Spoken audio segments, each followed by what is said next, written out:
বেগম খালেদা জিয়ার অবস্থার এখনো তেমন কোনো উন্নতি নেই। আসসালামু আলাইকুম।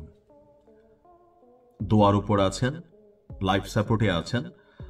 কিছুটা একটু পরিবর্তন হয়তো বা হয়েছে, আমরা গণমাধ্যমে বা ডাক্তারদের মুখে যা শুনছি সবকিছু মিলিয়ে তিনি এখন আল্লাহর হাওলায় আছেন আমরা বলতে পারি। তার মাঝখানে গতকালকে থেকে আলোচনা ছিল যে জনাব তারেক রহমান তিনি আজকে বাংলাদেশে আসবেন। গতকালকে নিউজ ছিল যে ইমার্জেন্সি তিনি দেশে আসবেন। বিএনপির পক্ষ থেকে বলা হয়েছিল যে শীঘ্রই তারেক রহমান আসছেন। তো মায়ের এই অবস্থায় আমরা সবাই ভাবছি শীঘ্রই বলতে আজকে আসবেন। আবার অনেক পেজ থেকে প্রচার প্রচারণা হয়েছে, পরে বিএনপি আবার বলছে যেটা নিয়ে যেন কোনো রকম বিশ্বাস না করে। এখন হুট করে আবার এই যে আসার সিদ্ধান্ত বা যতটুকু আমরা শুনলাম সেখান থেকে কেন পিছিয়ে গেল? সরকার কি কোনো সহযোগিতা করছে না? সরকারের পক্ষ থেকে বলা হয়েছে তারেক রহমান যে আসবে না, তিনি এখন আসতে গেলে এই মুহূর্তে সরকার জানবেই। কেন জানবে? কারণ ওনার পাসপোর্ট নেই। উনি যদি আসতে চান তাহলে থেকে ট্রাভেল পাস নিতে হবে। আর সরকার বলছে সর্বোচ্চ প্রায়োরিটি অর্থাৎ 24 ঘন্টার মধ্যেই তাকে তার ট্রাভেল পাস ইস্যু করে দেওয়া হবে। এখন পর্যন্ত একটু আগে আমরা যখন আমি নিউজটি করছি, পররাষ্ট্র উপদেষ্টা তৌহিদ সাহেব তিনি বলছেন যে জনাব তারেক রহমান এখনো ট্রাভেল পাস চান নাই। যদি তিনি চান তাহলে তাৎক্ষণিকভাবে সেটা আপনার ইস্যু করা হবে।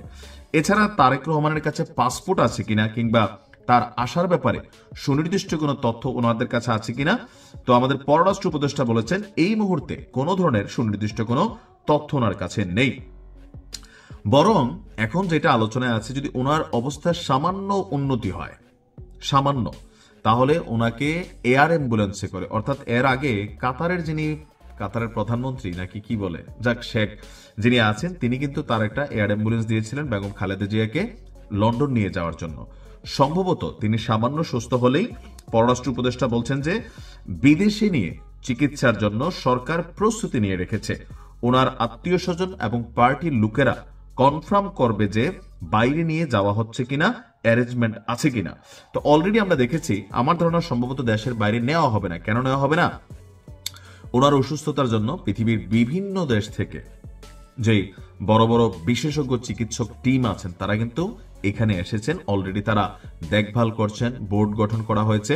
গতকালকে দেখছি যে চীনের বিশেষজ্ঞ চিকিৎসক দল আসছেন, লন্ডন থেকে বিশেষজ্ঞ চিকিৎসক দল আসছেন, আরো অনেক জায়গা থেকে বিশেষজ্ঞ চিকিৎসক দল আসছেন।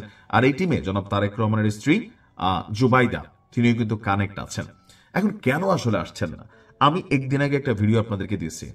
কেউ কেউ বলছেন যে পিনাকি, তারপর সাংবাদিক ইলিয়াস, আরো অনেকে আছেন ভারতের এজেন্ট হিসেবে কাজ করেন, যদিও এগুলো হাস্যকর কথা। এখন তলে তলে আসলে কি হয় জানি না। তো তারেক রহমানকে নিয়ে যে আশঙ্কাটা, একবার যদি যুক্তরাজ্য থেকে বের হয়ে যান তাহলে কিন্তু তিনি ঢুকতে পারবেন না, এই মুহূর্তে তাৎক্ষণিক আসতে পারবেন না। দেশে যাওয়ার পরে এখানে আসলে কোনো সেট আপ আছে কিনা, এখানে কোনো প্ল্যান আছে কিনা, কোনো ষড়যন্ত্র আছে কিনা, এটা কিন্তু আমরা আমজনতা বুঝতেছি না। আমরা চিন্তা করতেছি জনাব তারেক রহমান ওনার একটা চুল ছিঁড়বে এমন সাহস কারো আছে কিনা। কিন্তু কোথাও না কোথাও বিএনপি বা জনাব তারেক রহমান এখানে নিরাপত্তা প্রটোকলটা খুবই গুরুত্ব দিচ্ছে। নিশ্চয়ই তাদের কাছে এমন কোনো গোয়েন্দা তথ্য আছে যে জনাব তারেক রহমান দেশে গেলে গ্রেপ্তার হবেন না, এইটা বিএনপি একটুকু ভয় পাচ্ছে না, অন্য ভয় পাচ্ছে যে -2 ফর্মুলার আলোচনা আছে। একটা দুর্ঘটনা ঘটেই গেল, যদিও তার নিরাপত্তায় এসএসএফ অনেক কিছু, কিন্তু ইতিহাস সাক্ষী দেয় রাজীব গান্ধীর মৃত্যু, তারপর হচ্ছে আমাদের বাংলাদেশের বঙ্গবন্ধু শেখ মুজিবুর রহমানের মৃত্যু, প্রেসিডেন্ট জিয়াউর রহমানের মৃত্যু, এগুলোও কিন্তু প্রোটেকশন ছিল, সব ঠিকঠাক ছিল, কিন্তু তাদেরকে হত্যা করা হয়েছে। সো সম্ভবত এমন কোন তথ্য বিএনপির কাছে আছে বা তারেক রহমানের কাছে আছে যে এখানে ওনার প্রাণের উপরে একটা কিছু তো একটা আছে। নয়তো কোথাও না কোথাও এত কিছুর পরে তিনি দেশে যাবেন না, যাচ্ছেন না, এটা একটু অস্বাভাবিক।